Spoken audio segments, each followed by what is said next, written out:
Good evening. Hey, welcome to another episode of Politics for the People. This is episode 3, and my name is Daniel Jackson, and I'll be your host for this evening. All right. So, as I told everyone before, I am running as a candidate in 2024 for representation of Georgia's 12th congressional district. That's the Eastern District here within Georgia. This depiction that I'm about to bring up right here shows the 24 counties that are within the 12th congressional district. Um, Once again, this will be in 2024. These counties, about 750,000 people. I want to be a representative to all. So what we're talking about here within politics for the people is going to be a discussion about the real issues, drilling down into the root of the cause of the problem. So this particular episode, guns versus mental health, what I want to do is I want to talk about some of the things that have taken place over the past few weeks and few months within media, uh, whether it be some of the gun violence that has happened at some of our public schools, or whether it be gun violence happening at some of our public spaces like malls, or whether it be gun violence that's taken place within our communities, or gun violence that has taken place throughout the nation. So what I'm going to do is I'm going to go ahead and introduce a few people from within the local community who are going to help me as subject matter experts to discuss these issues. First and foremost, I'm going to introduce Miss Selena Keys. Miss Selena Keys is from the Family CSRA. Go ahead, actually, Miss Keys, you're from the Family Counseling Center of the CSRA. It just popped up on the bottom of the screen. Um, Please tell us what you do for the Family Center. So I am a licensed clinical social worker, and I do kind of two things at Family Counseling Center. I'm the executive director, so I manage and oversee the organization, but I also provide direct care, including therapy. Okay, cool. Yeah, I didn't want to talk it for you. Really want people to fully understand what you bring to the table, where you work, and what you bring to the community. So yeah, Miss Keys is going to be here as a subject matter expert to assist us with some of these things that we need to fully understand about what's taking place here at the local level, and talk more towards how we need to move towards better solutions at the national level. So my next guest is going to be Mr. Marvin Cole. Mr. Marvin Cole, retired first sergeant. He's working with an organization out here called Building Unity in the Community. Mr. Marvin Cole, welcome, sir. Hey, thank you for having me. Yeah, Mr. Cole, can you please tell us what you guys do over at Building Unity in the Community? Well, building unity in the community, it really speaks for itself. And as we try to build unity in the community, try to bring various organizations together to do something great together. So everybody, it seems like a lot of organizations are doing food drives, doing clothing drives, doing just helping the community, doing great things in the community, don't get me wrong. But our goal is to do a lot of things together, just come as a collective organization, bring various organizations together and do some on a larger scale.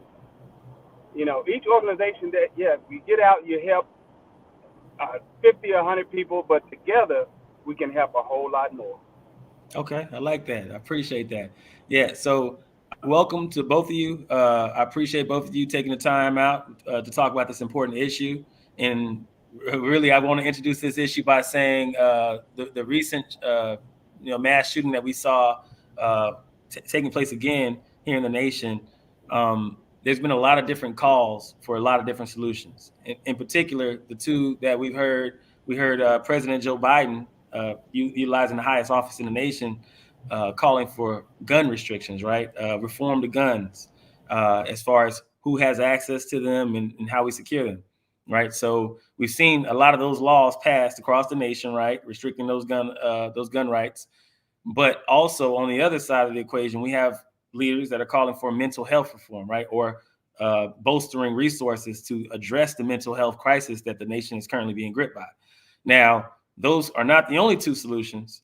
And so what I really wanted to do is I wanted to bring it to this forum where I can just say, okay, well, what is it, right? Let's talk to some SMEs, some people who have been very close to the issue. Is it guns? Is it mental health? Or is it something more? What is the problem? I'm going to let you start off, Ms. Selena Keys. Go ahead, please. So as the executive director for Family Counseling Center, I specialize in the treatment of trauma, understanding trauma, how it affects people's biology, how it affects their behaviors, how it affects their mental state, their emotional feelings. And one of the things that I believe is, I'm sorry, am I still there? Yes, you're still there. Okay, I'm sorry. I apologize for that. So I think that there's a middle ground between, restricting, taking everybody's guns and inundating everyone with mental health treatment services. I don't think that the answer is one or the other. I believe that a little bit of both is part of the solution, but I genuinely believe that the real reason that we have so much gun violence isn't necessarily because of mental health. And I'm not saying that mental health is not an important component of it, but as a trauma expert, I believe the root of mental illness and addictions and mental health problems is the experience of trauma. And so here in our community, one of the ways that we're trying to improve the community is helping people have opportunities that are more than just poverty, and especially in our community, gangs. Those are big things that are problems here in our community. So you have to use a holistic approach to be able to address the guns. It can't just be take everybody's guns away. I'm sure you've heard the argument more and more and more. You hear the argument that, gun laws do not stop criminals from getting guns, right? Just like good drug laws do not stop people from getting drugs. It's kind of that same concept, right? I think that most people on the side of gun control, at least the people that I know, do not believe that we should take everybody's guns. I don't really know anybody who thinks that that's the answer, is restricting all guns. I think what I've heard from people that are in that moderate area is it shouldn't be as easy to get a gun, or it shouldn't be easier to get a gun than it is to get a driver's license or any other thing that we're required to have a license for. And as far as mental health, absolutely, we know access to mental health care is a severe problem in this country. Georgia is actually ranked bottom in the entire country for access to mental health care.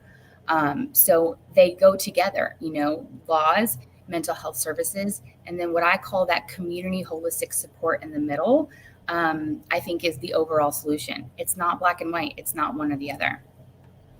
Okay, no, absolutely, and I appreciate that. What I really focus in on is what you're saying about how the mental health situation is it's a component, right? It's a component, and we know here in Augusta what to be true, right? There's a lot of trauma. We talked about this before that's taking place that's probably not being accounted for in what's probably driving some of the gun violence or other violence that's happening in the community. So with that, I got first on Cole. He's transitioning right now, but can you talk towards that? Probably towards like how what we asked what's the problem, right? And then talking about the root of the cause. What's most of the things that you've been seeing here locally within Augusta? Well, let me first say that I agree with Miss Key. Yes. But one thing I want to guns don't kill people. I have several. Guns will sit there and just do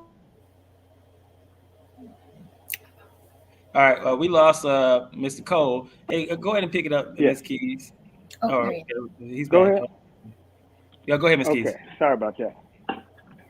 Hey, Mr. Cole, we're gonna hold off on you. We're gonna let Miss Keys answer this question. You go ahead and transition to your computer, sir. All right, good deal.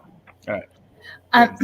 Remind me what the question was, Daniel. I'm sorry. Oh yeah, we were just talking about the fact that mental health is a driving factor, right? But talking about the trauma that me and you had offline conversation the other day about how we don't really get to the root of the problem, right? A lot of the times because we're facing a time within the nation where you have this issue of mental health. You can say, okay, with mental health, it didn't just show up out of nowhere, right? Like, what are you seeing here on the ground, and what are some of the root causes to why we're seeing a lot of the violence and the issues, whether it be kids bringing guns to school that we're seeing across the nation, or whether it be some of the things that I referred to, right? Like, I mean, you have it where a lot of parents don't want to move to certain neighborhoods because of how bad it's gotten, right? And that's kind of what's driving politics these days is safe neighborhoods, right? People don't feel safe in Richmond County, right? So they moved to Columbia County. Like, can you talk towards that for a second?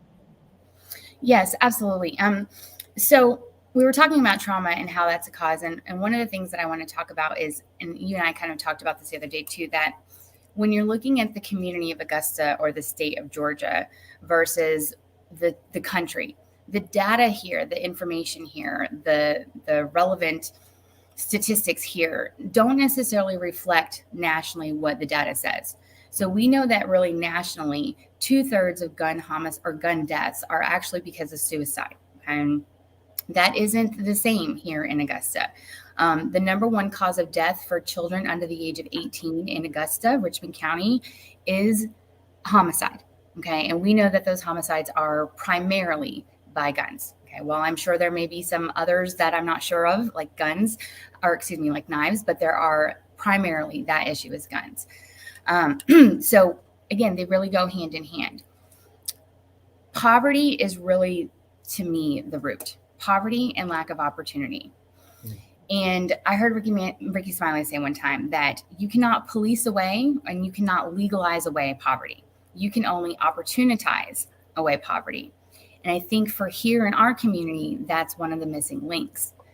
But you can't keep pulling people up from out of the river. I'm sure you've heard this. If you don't go upstream and figure out why are they falling in, right? So we talk about, okay, get everybody a job and let them become financially independent, financially responsible. But the problem is many people that we're trying to get jobs, we get frustrated as a social worker. We get frustrated because we'll get them a job, but they can't keep the job. And so then we just give up on them and we say they don't want to work. They're lazy. They're entitled. They want everybody handing something to them. But again, no one really assesses or asks why that person doesn't want to work. And in my experience, no one try to say that correctly. No one wants to not work and not be productive. But we've learned how to survive in the ways that we know how.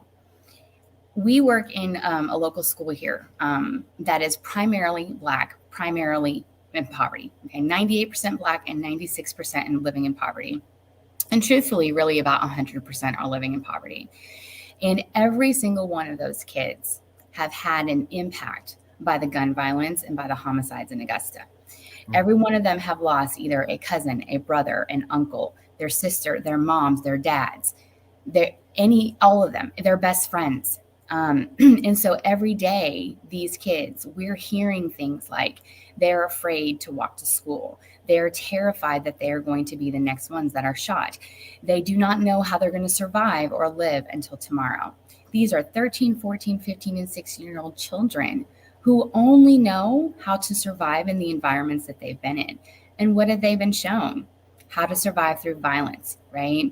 And so until we start to build them up from the ground up, and not just those children, because I say all the time, you cannot heal in the same environment that makes you sick. So as a mental health provider, I know that there is funding, a lot more funding for children with mental health and children youth issues. However, I can give someone mental health treatment all day long. I can make them feel safe. I can make them feel loved. I can give them all these opportunities, but then I send them back to the same environment that made them sick. Maybe the same parents that were abusing them, or the same community in the same neighborhood that the violence was in, or their drug dealers are next door, or the gangs are next door. When I send them back to those same communities and expect them to thrive, they can't, right? So it isn't just one answer. I can take that gun away from that 13-year-old's parent, sure. And then what? He'll find it somewhere else. He'll do something else. He'll figure out another way to survive, which isn't going to be beneficial to him, to the community, or to the nation as a whole. Right. No, absolutely. And that's that's the thing, right? When you start talking about how the issues that we have in our community where children, even though we have these resources in place, where we're like, hey, let's get more mental health resources to help the children. If you're not helping with that root cause, where that child is going to have to go back to a reality back at home, right? The reality where it doesn't matter what you're trying to fix within the school system. It doesn't matter what you're trying to fix within, the resources that you put around the wraparound services. You have to have a presence within that child's life for that child to actually realize that something is different. Like there's something that's tangible for them to attach to make them want to change their behavior. And I kind of witnessed that firsthand growing up, right? So I'm just trying to figure out how, as a community, right, do we solve that? And I want to bring First Sergeant Cole back in here once he's I think he's ready now. First Sergeant Cole, I want to bring you back in because hold on. I think he has a issue. Let me remove. He has to get off of his other.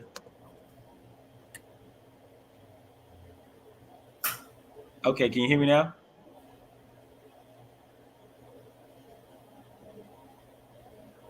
All right, he's still going. But yeah, no, this is talking about community where we have these public institutions where we know that schools are underfunded, right? We know that we don't have enough mental health resources. I visited Warren County here recently, where we talked about with Ms. Ponsier Daniels. They have a mental health clinic that's overwhelmed out there because it's really the only mental health clinic in that county, right? So you're seeing that you have these issues. Uh, for me, and this is just my opinion, the only thing that can save you when you don't have those resources to put into those public institutions or into the healthcare, what have you, is community, right? You have to have community members that are willing to step up to serve as mentors for those kids, right? And to step up and to fill in those gaps for, to be frank, children who don't have everything that they need to succeed in life, right? And that's the opportunities that you were talking about before. So, Mr. Cole, are you back with us? Go ahead and unmute yourself, sir. I hope that's better. Okay, Been yeah. running around. My apologies, man. I'm taking my daughter all around. She had a chorus performance tonight, so. Yeah, no worries. But I want you to weigh in on this question for everyone. So what me and Ms. Keys were just talking about was that there's a lot of issues in the community that have been taking place, and one of the big root causes of it goes back to where the child actually lays their head at, right? That the children are raised at home, right? They're reared at home, and they come to the public school system, and you might have to send them to mental health places to get some assistance. But there's nothing that they can do that's going to be impactful enough that's going to save them from the realities of their home. And one of the comments I just made was the fact that that's where community has to step up and kind of fill that gap where we know we don't have the resources to have a adequate amount of mental health resources for the children. And we know that the public school system is underfunded, so we can't really step up with that. So the community stepping in with building unity in the community. If you can go ahead and provide some insight, sir. So I mentioned earlier, guns don't kill people. People with guns kill people or injure people, maim people, or whatever the case may be. And sadly, I was just a victim of that. My family recently, April 17th, 2023, right here in my home. Like I said, all I do is help this community. My daughter is a straight A student. My wife help the schools and all this type of stuff. But I don't know if it was a bad target package they had or whatever the case may be. But at 4:30 in the morning on April 17th, my house was riddled with gunfire, about 40 shots. And it absolutely terrified my wife and daughter. For me, I just so happened my wife had surgery on the 13th on her shoulder, so she had to sleep on the couch. And so for each night, I was sleeping on the couch with her. And then the NBA Finals was on. She was sitting there watching a TV show, and I said, "Baby, I'm gonna go in the other room and I'm gonna watch the game."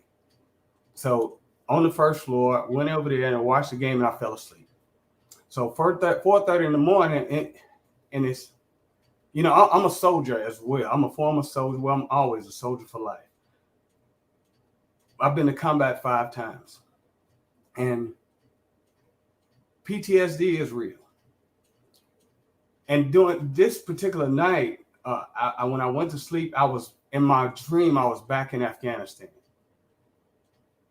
and it was a gunfight and everything in my dream. And all of a sudden I get my wife screams. Now I know my wife wasn't in Afghanistan, so I woke up. And then so I get up all discombobulated, and I come from one room to go to where I can see her, and then she's hiding behind the couch. She said, "Get down. Somebody's shooting at the house." And so I looked out the peephole. I didn't see nobody. I seen flashes. And I opened up the side window of the house, of the door. And I opened that window, and I seen something. It was just a lot of flash. And then I said, "What are you talking about? Ain't nobody out there." And then as soon as I lifted my head up, a bullet came right through the window in the spot that I was just looking. And, to God be the glory, they have been arrested. They have been arrested in the first court hearing for, and sadly, the court hearing tomorrow is for a 15-year-old young man. 15 years old. What in the world are you doing coming to my house shooting? Or what are you doing out this time of morning anyway? For one. So the accountability really starts with the parents. And what are you doing with a semi-automatic weapon? It's sad. When I grew up, it was all about the village. It take a village to raise a child. I'm from Altima, Arkansas, and I'm gonna tell you, if I did we call this place around the bow. I'm gonna tell you, it wasn't cell phones back then. Everybody didn't have a cell phone, but I'm telling you, your mama and your daddy knew about it, or your stepdad, or somebody knew about it on the way to the house. So you terrified all the way to the house. And when you got there, you was going to get that business. You was going to get it because it took a village to raise them. Now, it's sad that the kids don't even have respect for their elders.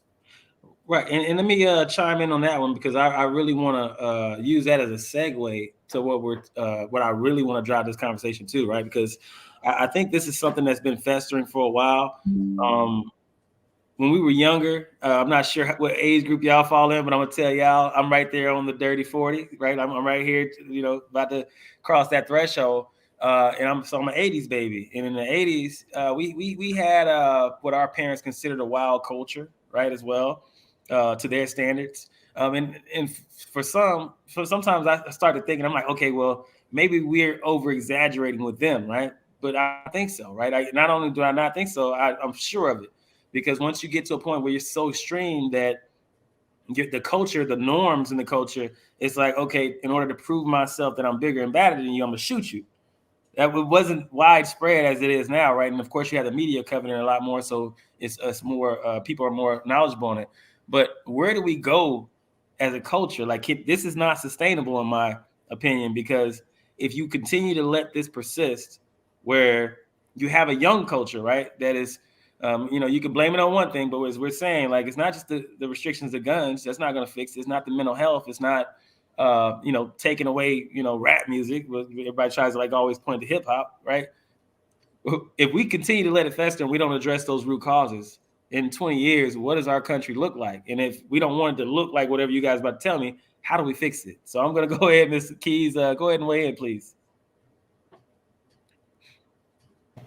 I really don't. I oftentimes think about what our future is going to look like. I have kids. I have an 18-year-old and I have a 4-year-old, all over the spectrum. And I just think about how different my 18-year-old's life has been compared to what my 4-year-old's will be when she gets that age, And I think that we consistently get worse in pretty much all areas of our life. Every year, and there's so many different facets to it. You talked about the lack of funding in the schools. There are a million problems that we could go into about the problems with the schools. Not only the funding, but the structure, the organization, the way that the schools are ran. One thing that we really focused on this year for my 4-year-old was that children learn through movement. They have to move. It is part of what they learn. It's how they develop their sense of self. But my 4-year-old got into pre-K this year, and every single day came home from pre-K and said something like, "Mommy, all I did was sit down all day. Mommy, I hate school because all I'm doing is sitting." And so our schools begin the problem or a problem from the ground up.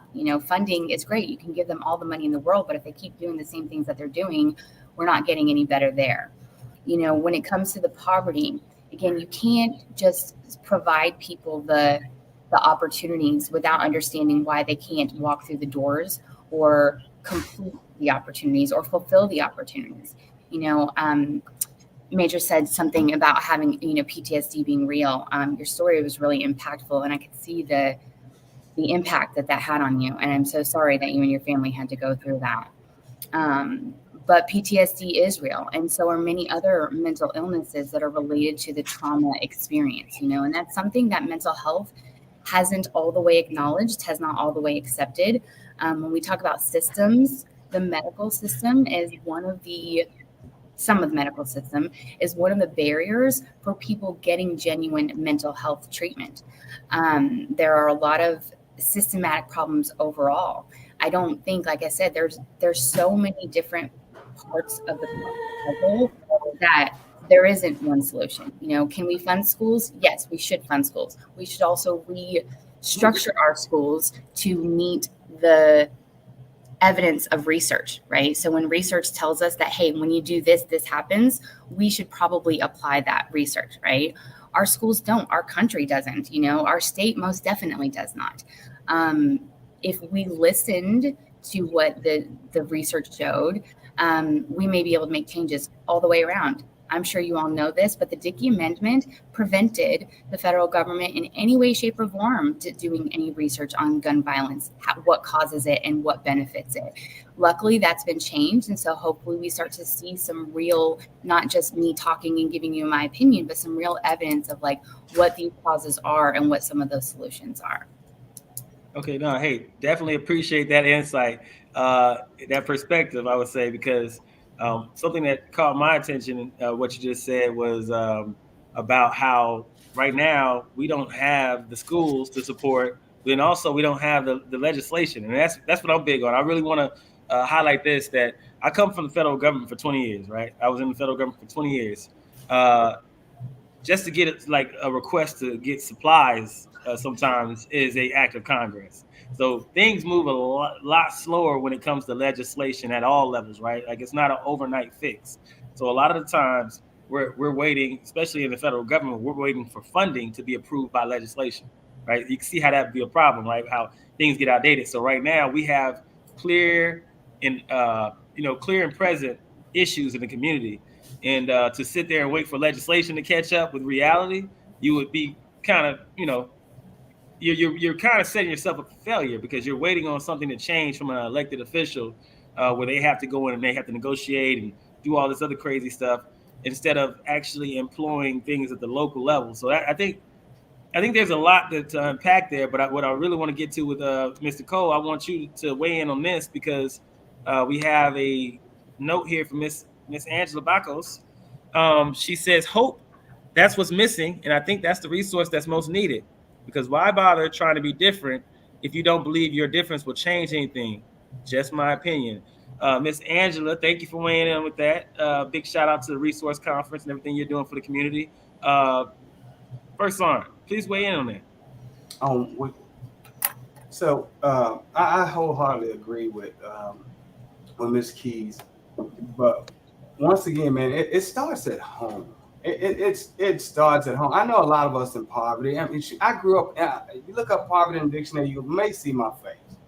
I knew I was poor, and I was okay with that. You know what I'm saying? Because we made do with what we had. But it all starts with a structure at home, being accountable for you and your children. Because in the military, we say, make a statement that we are a direct reflection of our leaders, right? Your children are a direct reflection of their parents. So you have to, for instance, let's take my incident, the incident that happened here. 4:30 in the morning on a Monday morning. These kids are out and about. Where are your parents? I guarantee tomorrow when I go to court, the parent is going to be right there with them. But where were you that night? And this is my question though, Top, on this one.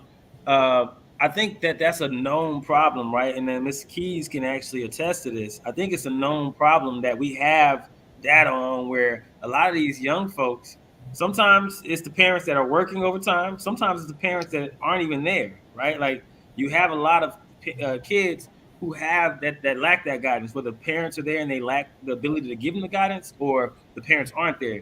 So I think we have the answer to that one. I'm just asking the question from a building unity in the community perspective. Like, how do we get the community motivated to actually notice that we have that issue where we have young men and women who have no guidance, and then us as a community being able to build upon that to say, okay, legislation, we can utilize that. We can utilize everything in the bag, but the main thing is people, putting people towards the problem that actually care about that young man and that young woman that doesn't have direction. So back And, at you. and in this area is several organizations. I am, as you can see, I'm a member of Omega Psi Phi Fraternity Incorporated, and Okay. we have a Lamplighters organization here that mentors young men from the age of 12 to 18. The doors are open. Bring them. We will take on them and get them prepared for the future. I'm also a Shriner. We have Sam's program, Shriners as mentors. So the resources are there. You know, I'm a Mason, and we out in the streets. We're out there, you know, showing, teaching, mentoring the young men and young women too. You know, we have some daughters as well. You know, so the resources are here. It's up to and it's been publicized and all this type of stuff, but the people has to want to use those resources. And let me pause you on that one first, sorry, because I think this is something that Miss Keys can really weigh in on. And this is I'm gonna kick this to her for the aspect, and this is kind of the perspective I want, Miss Keys, if you can talk to us about the hub. What are you seeing in Harrisburg as far as you have resources where you put it there, right? That's what they're doing. They're trying to put resources within Harrisburg. What are some of those hindrances to the people not actually taking advantage of those resources? Because what First Sergeant is saying is true. It's true that you can go on the websites, you can go to Facebook, you can go all these different places. You can see that the hub is there. There's services available, right? There's services in Augusta. What's our drawbacks to that? I'm really glad you asked me, because I was chomping at the bits to respond to this. I really, there's something that you and I spoke about that I know that you're wanting me to get to, and I will get to that. But one of the very basic things that I like for people to understand, again, trauma is not something that someone experiences and then they just get over. Right. It is something that changes the brain. It has shown biological changes in how the brain responds, how the brain reacts, what chemicals it sends. It changes it. Okay. And so one of the things that many children who experience trauma as children and then grew up into adults, okay, there's this thing called learned helplessness. And in our society, we often look at that and we call it entitlement. We call it laziness. We call it just not wanting to do anything. But a lot of that is not because they don't want to. It is because they don't believe that they can. And I'll give you an example of why. If I am a little boy or girl, and my parents or my mom or my dad or my uncle or my aunt or whoever beat me, raped me, screamed at me, told me I was worthless, anything that you can imagine. And as a little kid, I did everything I could to make that stop. I told someone, I yelled, I cried. I did everything that I knew how to do to make it stop. But no matter what I did, I couldn't stop. Everything I knew how to do didn't work. So eventually, I learned that nothing that I could do, nothing that I had power to be able to do was ever going to help me get out of that situation. So why would I even put an effort? Why would I even give myself that chance? That is not something that consciously most people remember or understand. It is something that lives within their body. It is a root core belief that drives their behaviors and drives that. Additionally, when we talk about places like the hub, many people have been traumatized not just by their parents and their families. They have been traumatized by systems. They've been traumatized by doctors, by governors, by leaders, by teachers, by preachers and priests. They have been traumatized by people and members and leaders in our community, not just our community, throughout time and centuries. And that, again, that distrust is not something that goes away just because it didn't happen to me. There's something called generational trauma. I raised you through the lens of the experiences that I had. And so if I was raised not to trust a certain culture or a certain race or a certain profession, I'm going to pass that down to my child. And now that child does not trust in a certain race or a certain gender or a certain entity, right? And so we're talking about generations here in this community, generations of individuals who have been in poverty, who've been oppressed, who have been traumatized in a lot of different ways by the system. So when they look at places like the Hub or any other place, they're looking at the system and those resources. They also, because they don't believe in themselves, they look at individuals who look like them, who've gotten out, right? And they say, what makes you better than me? And if we don't, and I'm not saying either of you gentlemen don't have this, but many gentlemen and women who have moved out, they don't come back with humility and respect because they think, I did this, you should be able to do this. Why aren't you doing that? And so I teach that safety comes from respect and love without the judgment. Be curious, not judgmental. Why are they like that? And help the why. Right. No, absolutely. And, I can attest to a lot of the things that are going down there. And I'm glad that people have invited me out to that space to see it firsthand.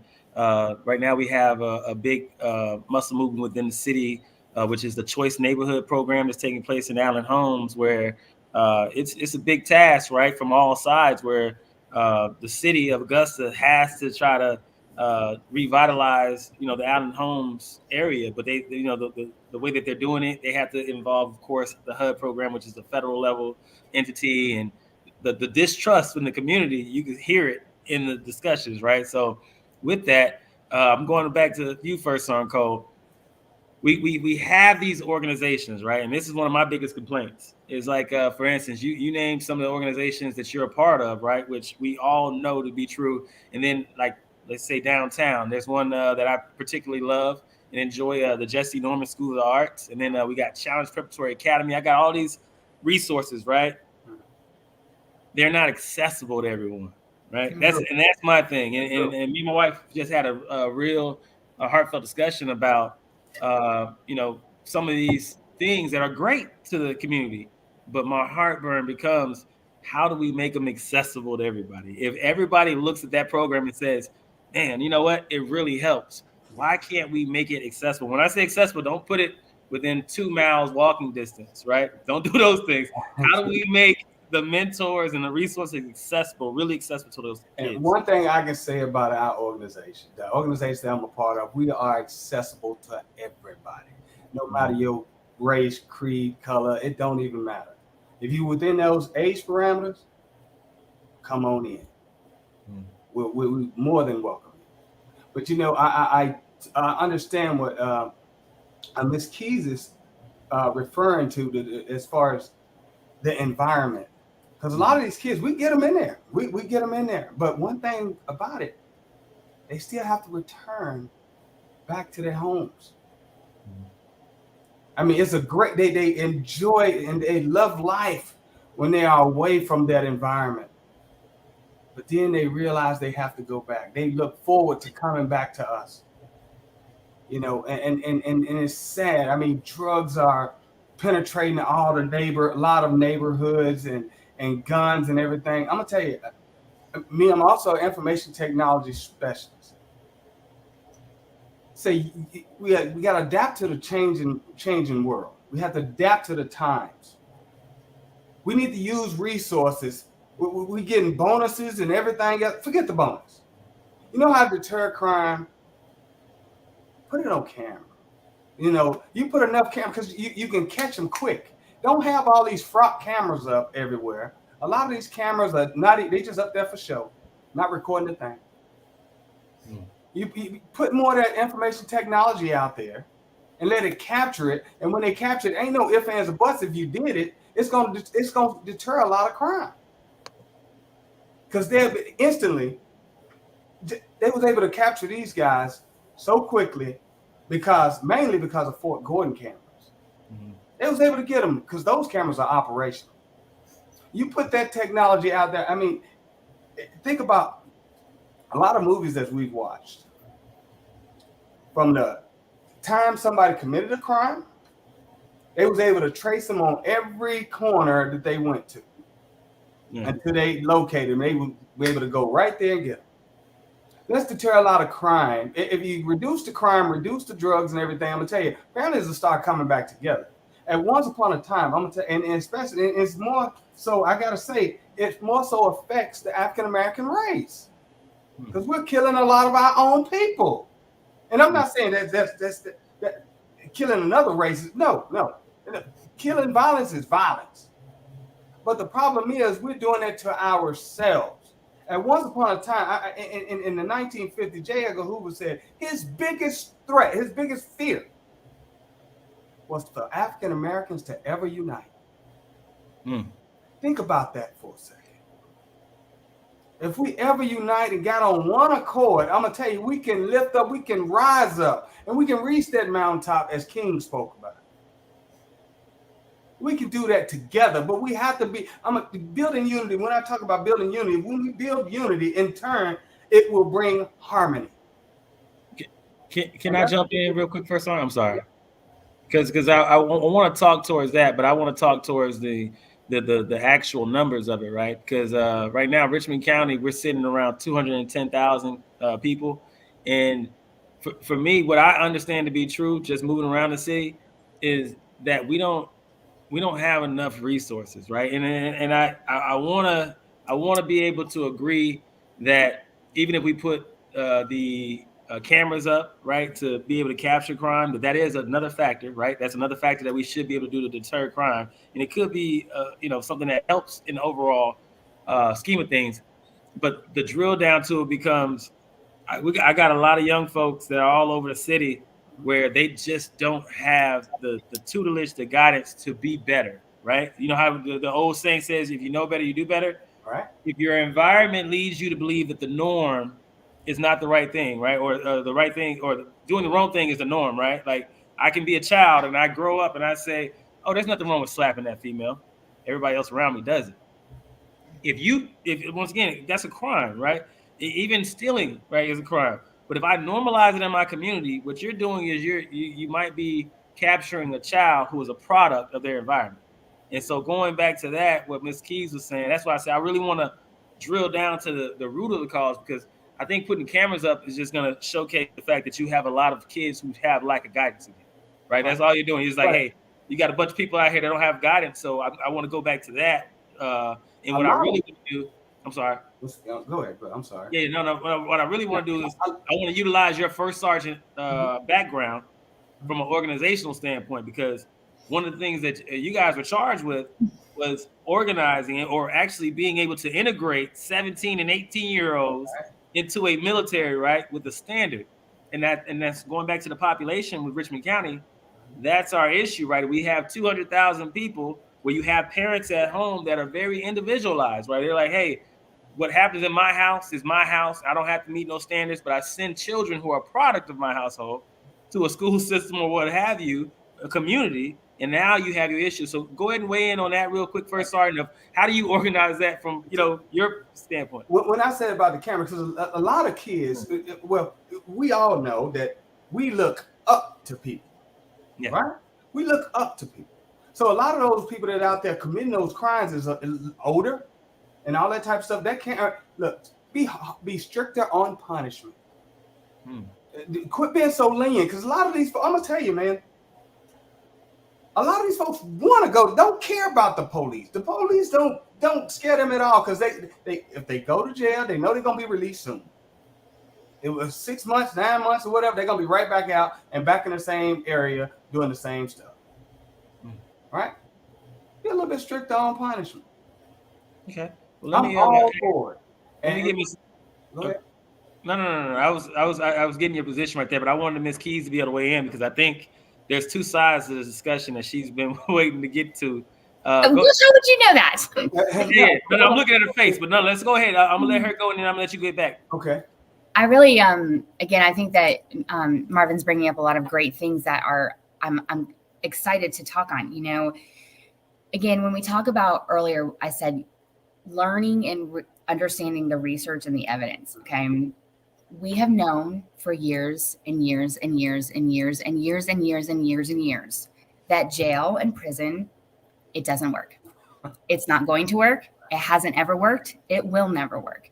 And there are, again, a lot of like biological reasons for that. If I am in survival mode, I'm going to choose what I need over a future consequence, way over what's right in front of me right now. Not because there's a lot of other factors. I think I'm smarter than them. There's a lot of other reasons for it. But ultimately, the consequences, the future consequence will never stop me from getting what I need or want right that moment. So while I do believe that cameras may deter it, I also know that once they're arrested, they're continuously traumatized. They're continuously treated like garbage and baggage. So when they come back out to the same place that told them, man, you're such a good guy. You're such a great guy. I'm so sorry you went through all that. And they get love from that place, what they feel is love, they're going to go back to that place. Prison and jail is one of the roots of many of these people's trauma. When someone is arrested, they're not just arrested and they're not the only person traumatized. Guess who else is traumatized? Their child, their wife, their mother, their father, their brother, their sisters. The police, not the police, but the legal system has traumatized thousands of individuals. And what Daniel was saying earlier, some of these kids don't have their parents. Where are they? Probably incarcerated, probably in mental health systems, probably addicted to drugs if they're not in the home, but also maybe working 2 jobs trying to take care of the basic needs for their children. I can't tell you how many addicts, especially I run into, that tell me, I never had any trauma. I didn't have any problems growing up, except my mom worked 3 different jobs and I didn't have any nurturing or any emotional support or any guidance or anything. And I had to figure life out all on my own in the streets next to my gang-banging, drug-dealing neighbors, right? So again, are police a piece of the puzzle? Absolutely. Absolutely. Good, well-trained police officers who care can absolutely benefit communities. The legal system with lots and lots and lots of restructuring could potentially, but right now it's not helping. It's causing harm to us and to the communities. Well, let me ask this question because we're at the 47-minute mark and I want to make sure that I get your full thoughts out. If I could say, hey, let's start it one way, right? Like if I asked you first, Sergeant, to give me like a 3 to 5 minute synopsis of how you or a breakdown of how you would approach this problem to fix it within a city of 200,000, right? Like what would you commit to first and foremost to start to move in the right direction? Well, the real answer was adopt other countries' ways of life. I mean, the old school ways of life. You want to deter somebody from stealing, they lose a hand. You know, you want to stop somebody from molestation and all that type of stuff, you know what you lose on then. You know, and that tend to work. We got the highest crime rate in the world and the largest incarceration rate. That's what we have. The problem is, look, but sadly, you have to rid out those bad apples. Therefore, the kids will possibly have a chance. So just to be clear, the one of the answers, or the first answer, or the most important answer, will be stronger legislation against, or stronger rules. You gotta have harsher punishments for those who knowingly commit these crimes. For these younger kids, it's some rehabilitation out there. It's rehabilitation out there. You 21 and below, or whatever, you can be rehabilitated. I have no doubt about it. You can be. Okay. But some of those right there that still have that influence for those adults and all that type of stuff, it's a problem. Yeah. Ms. Keys, I'm sorry. Go ahead, Ms. Keys. Let me get you to weigh in real fast. How do you feel? What's same question I posed first on Cole? Like, what does it look like if we really want to get on the right track? I said this the other day to you, for every dollar that we would spend on wraparound services in these communities and in these homes, we would save $7 on every other government spending project that we have out there. Welfare, TANF, anything to do with that, we would save $7 on. Wraparound services include individual work with the kids, as well as working with the families. And there has, again, many other countries who have been showing to do things like that have had significantly better and improved outcomes. One of the things that people do things for you or for themselves, either for one of two reasons: love or respect or fear. And we have to choose as a community, are we going to try to help our communities through love or through fear? One thing I want to say is that not only have I experienced this authentically, I don't use the word rehabilitation. I think that is a word that doesn't really fit anything. But I know that anyone can be healed and anyone can change. And because I've worked in what's called mandated treatment, I also know that to start the change process, you don't necessarily have to want it. You just have to be contained in a way that makes you do the things that you don't want to do to begin with. Because what happens is when I get a job, when I've never had a job before, because I have to have a job now, and I start getting a paycheck in the right way, hey man, feels pretty good. Feels good not to have to look behind my shoulder and worrying about the police officers. This feels good. I feel proud of myself. It makes me want to do it more. There's this idea in the society that people only change when they want to change. Well, people do only change when they want to change, but there are ways that we can help foster that desire to change. And that starts, number one, with love, and then safety and community.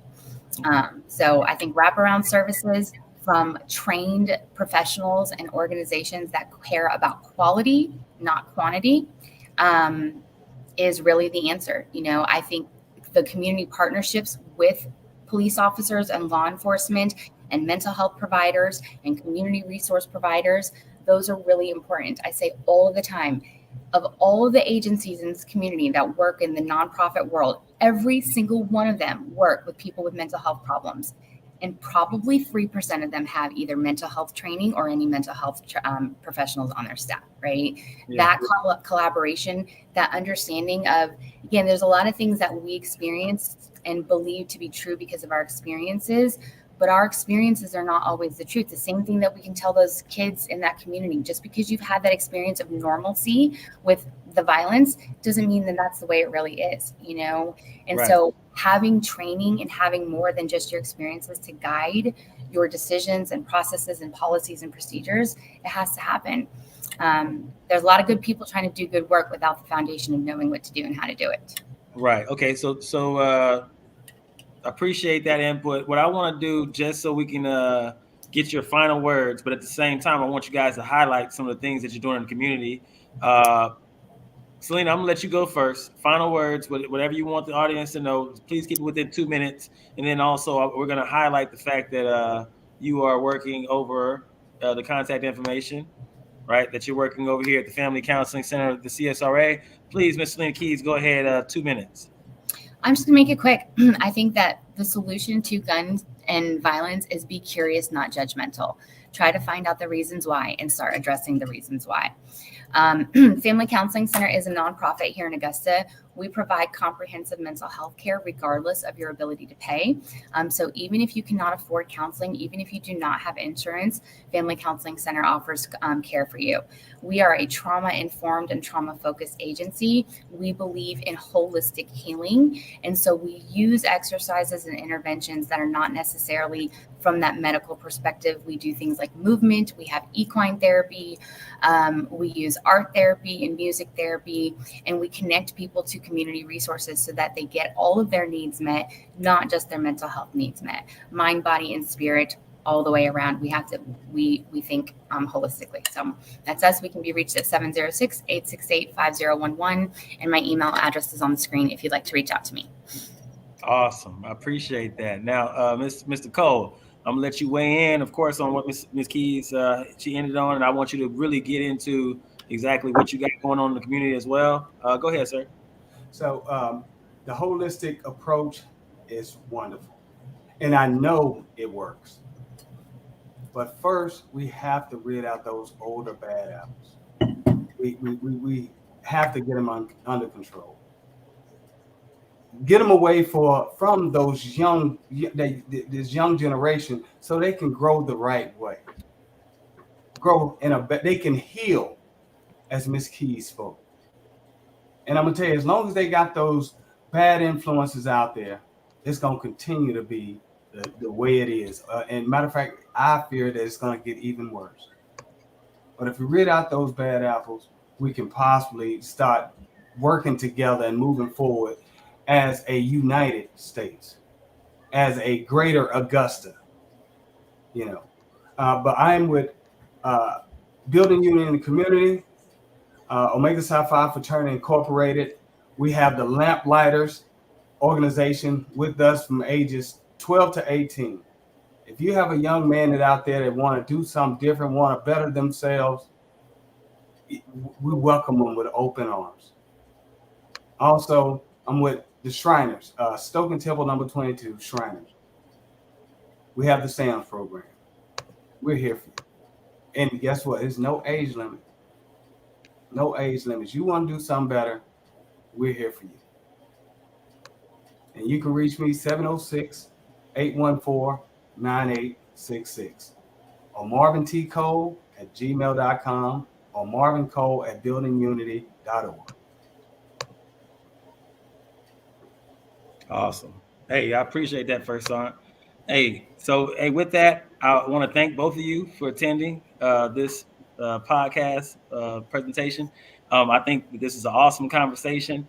Like I said, it's two distinct perspectives. I think that you're coming from. I think that we, as a community, we have to come to the table and we have to have this conversation to move forward, right? And I don't think we have to wait on legislation. We have enough adults in the room or in the community where we can figure this out, where going forward as a community here within the CSRA, but as a whole in the 12th congressional district, and then as a whole as a nation, we can figure this out. We have enough smart men and women, and we have the resources. We just need to come together to figure this out. So once again, I thank both of you for attending. What you got? Some last words? One last quote, man. If Go each ahead. one help one, the world will be a better place. Absolutely. If each one teach one, each one help one. I Each like one that. help one. The world will Yes, be a sir. better place. Well, hey, Selena, Ms. Keys, I thank you very much for being a part of this. Also, Mr. Cole, I thank you very much for being a part of this.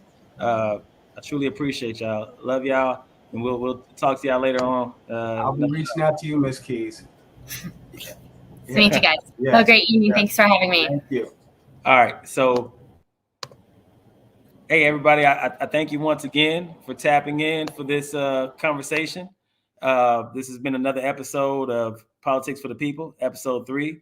Please check us out at DanielJacksonForCongress.com, www.DanielJacksonForCongress.com. Please support. We're looking to move this ball forward here within the 12th Congressional District, and we're looking for the support from you, the people. All right, so once again, Daniel Jackson, love all y'all. Have a great night.